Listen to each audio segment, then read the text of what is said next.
The election has come and gone, but what has a lot of people talking is how younger people turned out and who they voted for. That we gotta stick together, right? The work continues for Rogelio. And if you are new joining virtually, He's encouraging his peers to get involved with democracy. Join us. On today's agenda is the environment. And if they say, oh, so you'll do like politics, I like to say we do policy because we are focusing on policy. It's a topic that's important to the group. Are you ready to vote? Come on now. We followed him for months. As a 27-year-old college student has worked to get his peers politically involved. Yeah, that works. This fall, he was on college campuses signing up first-time voters. So if you put your info, I highlighted all the parts you gotta do. But despite his efforts, and those of both major parties in Texas, voter turnout was not what they had hoped.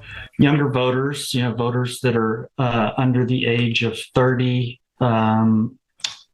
turned out at a lower rate than they did in 2020. Derek Ryan is a Republican political consultant and says a record 18.6 million Texans were registered to vote in 2024.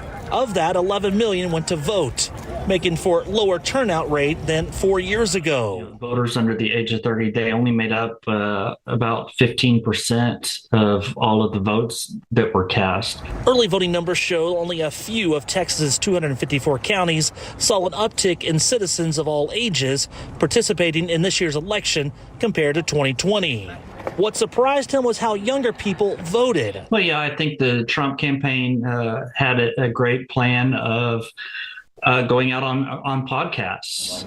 Excuse me. Rogelio says he voted for Democratic candidate Kamala Harris. But it's important for us to see both sides. It's important for us to see that it's not just Democrats, it's Republicans. But understood why many of his peers voted for President-elect Donald Trump. A lot of young people voted for him, and I think we are seeing two things, in my opinion. We are seeing the complete failure of the Democratic Party in bringing in new voters. I think what we are noticing with the Democratic Party again is that they're catering to a very specific group, and young people are seeing it, and they're feeling it. For this young voter himself, and the peers he's going to recruit, the work to grow the young voice in democracy and at polls continues. In Arlington, Nick Bradshaw, Spectrum News.